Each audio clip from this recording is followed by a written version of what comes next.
Today officially marks the beginning of a brand new saga here on the channel. After all the votes that are already happening in the community, we're turning each matchup into a special episode, breaking down physique, strength, achievements, and the legendary moments of the greatest names in bodybuilding history.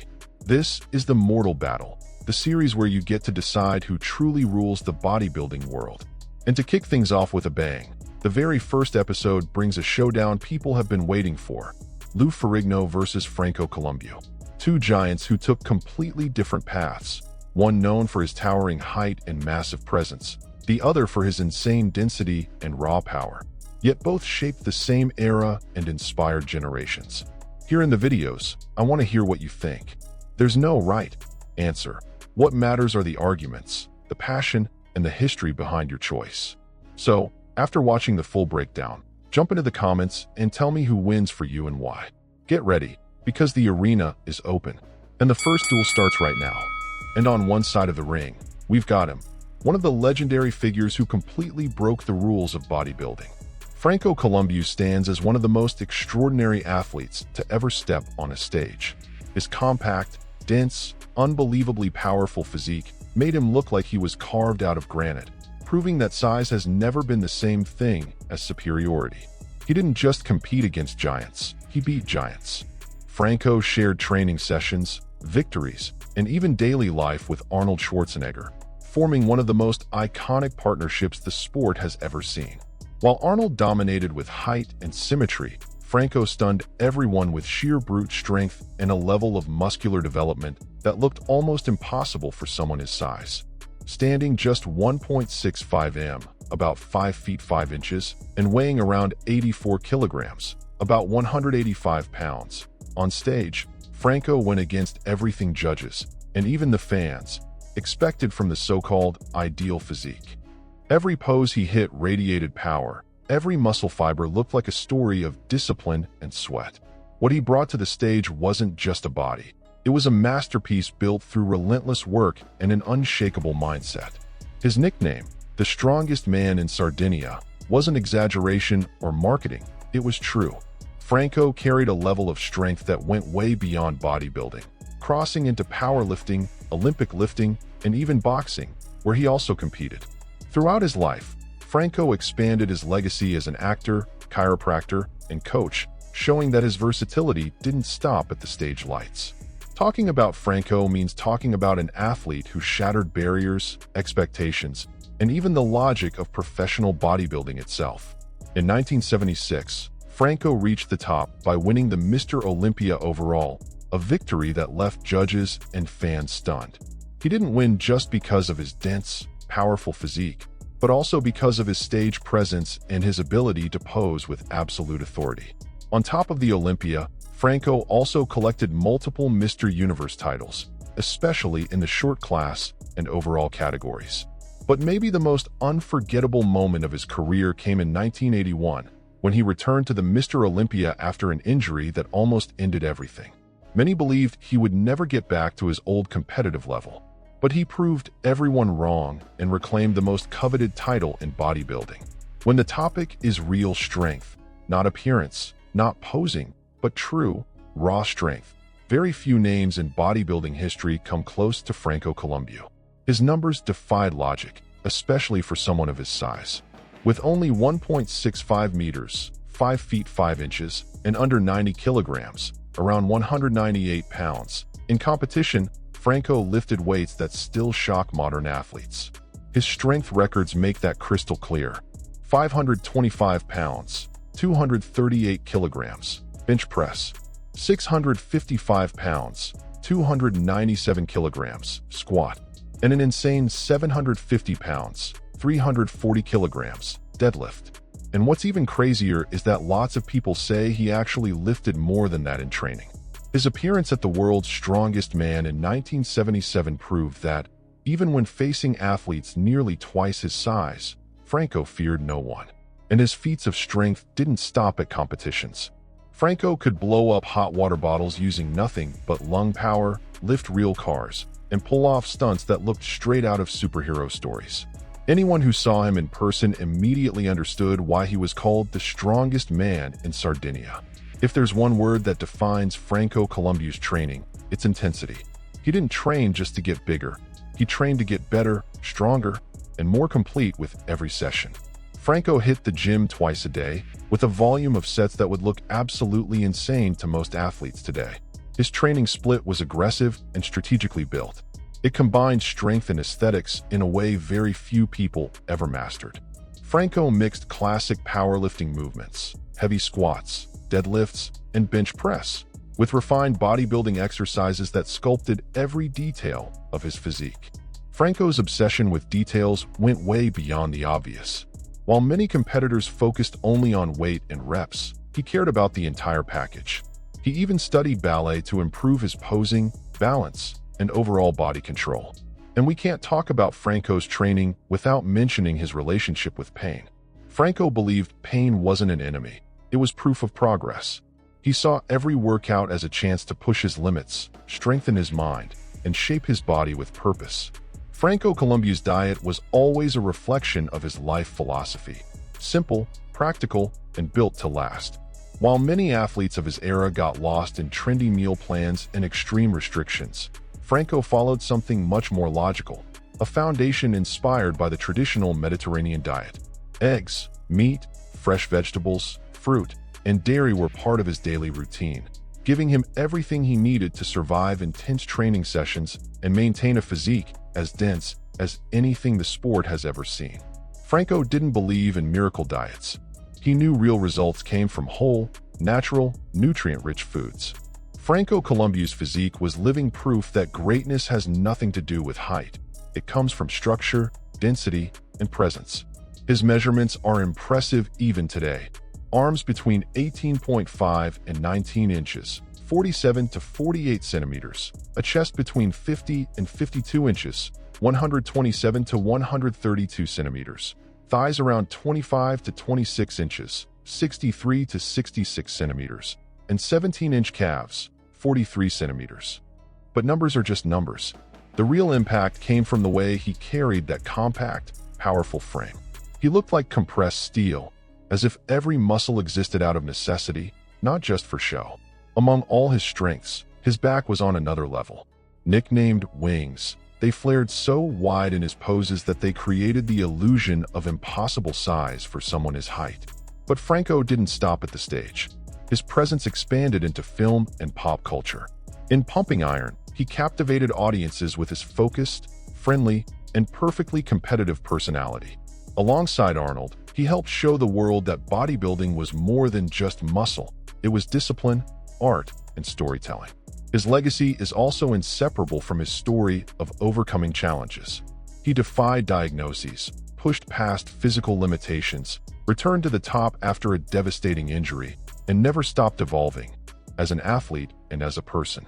His journey inspired entire generations of bodybuilders who saw in him a message that true strength begins long before the workout.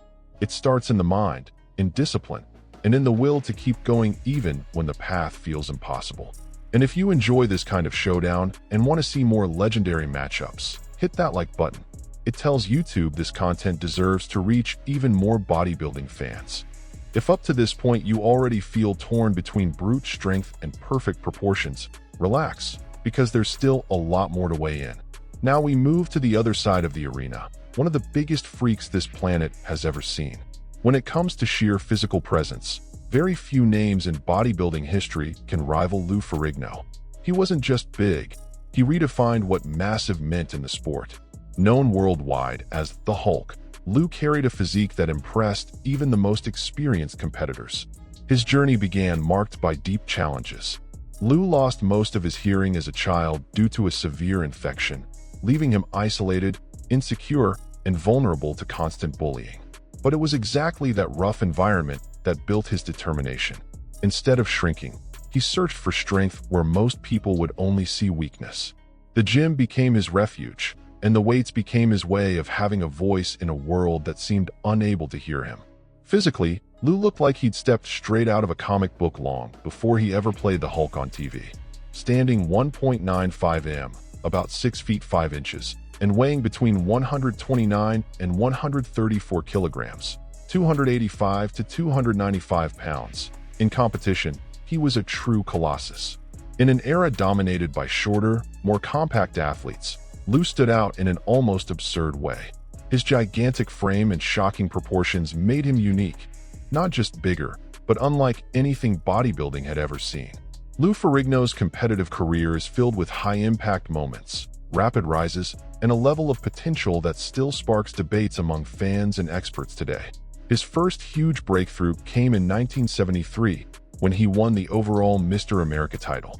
That same year, Lou also brought home the prestigious Mr. Universe, repeating the achievement in 1974 and cementing himself as one of the sport's most promising young stars. In 1974, Lou stepped onto the biggest stage in bodybuilding for the first time, Mr. Olympia. Even young and relatively inexperienced, he placed second in the heavyweight division, losing only to Arnold Schwarzenegger, already a living legend. That performance instantly placed Lou among the elite.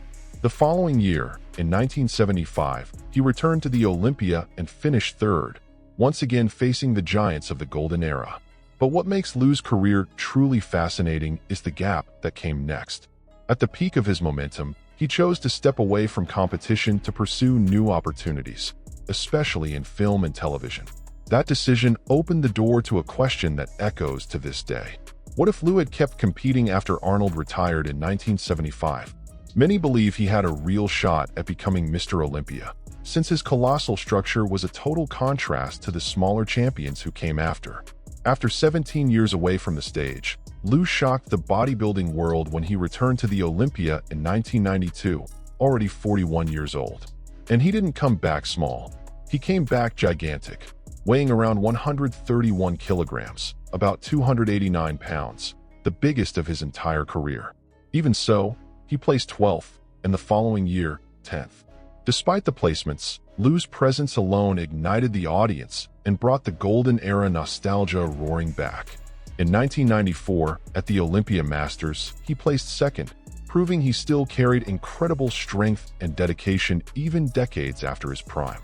When we talk about Lou Ferrigno, we're not just talking about size. We're talking about raw power, the kind that defies logic, biomechanics, and even the sport's expectations. His strength numbers are impressive even by modern standards. A bench press between 560 and 600 pounds, 254 to 272 kilograms, a squat around 640 pounds, 290 kilograms, and an estimated 900 pounds, 408 kilograms, deadlift. For an athlete nearly 2 meters tall, lifting weights that heavy requires not only insane strength, but also control, precision, and stability, something extremely rare for athletes that large. And the most surprising part? Despite his huge size, Lou wasn't slow, clumsy, or stiff. Quite the opposite. He had an explosiveness that shocked even smaller, more compact athletes. His legendary strength gained worldwide attention when Lou competed in the world's strongest man in 1977. Even though he wasn't a strong man by training, he still shined in several events. In one of them, he literally bent a steel bar over his head, straight out of a Hulk scene. In another, he performed an even more unbelievable feat. He lifted the rear end of a 1,217 kilograms, 2,682 pounds car, proving that his strength wasn't just for the gym. It was real, functional, physical world power. These feats helped build the almost mythical aura surrounding Lou to this day.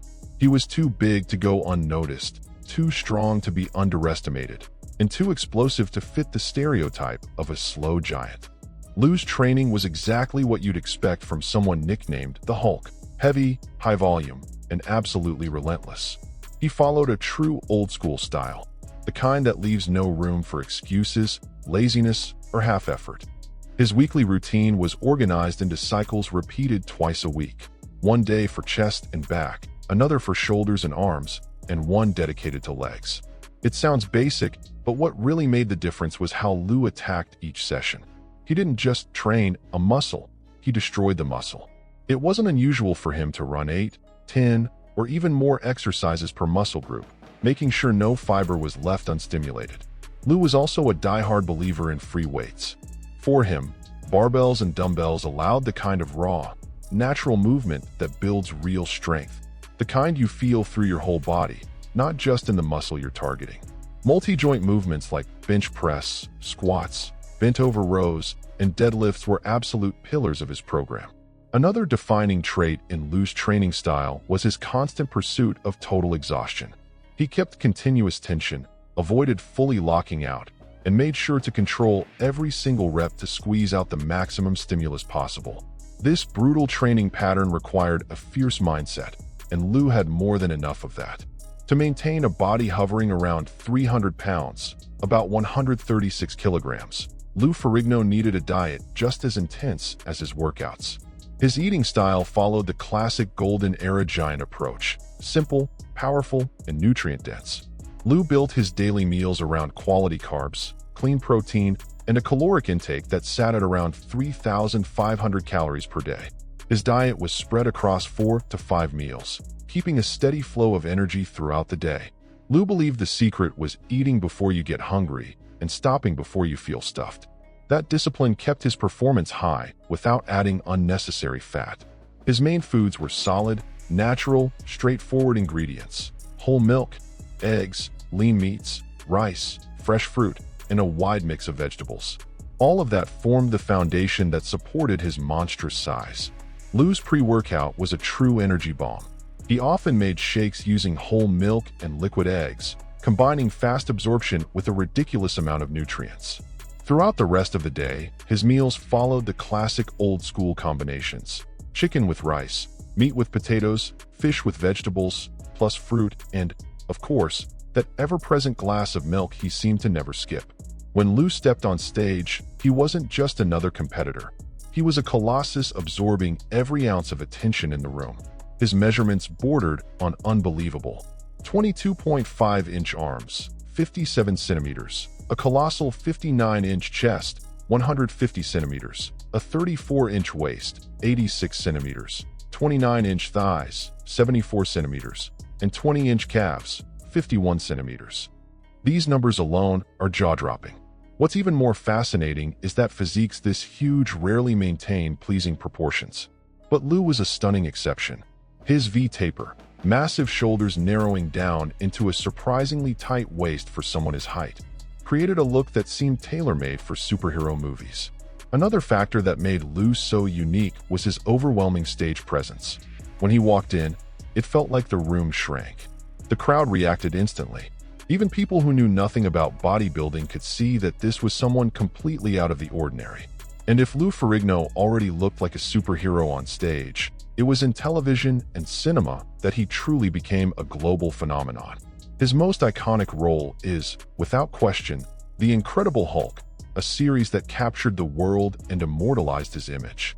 After that explosive success, Lou expanded his acting career with other notable roles, including Hercules. At the same time, Lou became a major figure outside the screen as well. He started training world-famous celebrities like Chuck Norris and Michael Jackson, proving that his knowledge went far beyond poses and muscle. We've now arrived at the moment where everything starts to come together. The direct comparison between two legends who couldn't be more different, yet are equally gigantic in bodybuilding history. Franco Columbu and Lou Ferrigno are opposites in every sense, and that's exactly what makes this battle so epic. Here, size isn't just a measurement, it's a philosophy of life. The first contrast is visual and immediate. Franco, compact, dense, explosive, looked like he'd been carved from granite. Lou, on the other hand, stood 1.95 m, about 6 feet 5 inches, dominating the stage like a titan, a human wall that made anyone next to him look smaller. It's the classic clash between concentrated power and overwhelming magnitude. And that contrast defines almost every comparison between them: physique, presence, and even competitive style. When it comes to strength, the showdown gets even more interesting. Franco was a proportional phenomenon, lifting more than athletes nearly twice his size. His numbers in bench press, squats, and deadlifts are still discussed as almost supernatural feats. Lou, on the other hand, impressed with the raw weight he could move, a monster capable of bending bars and lifting the back end of a real car. If Franco was compact dynamite, Lou was an earthquake entering the room. In competitive achievements, Franco has a clear advantage. He won 2 Mr. Olympia titles, including the legendary comeback in 1981 after an injury that nearly ended his career. Lou came close to the top, shined early in his journey, and returned to the stage in grand fashion, but never claimed the sport's ultimate trophy. Even so, his impact didn't depend on the color of a medal.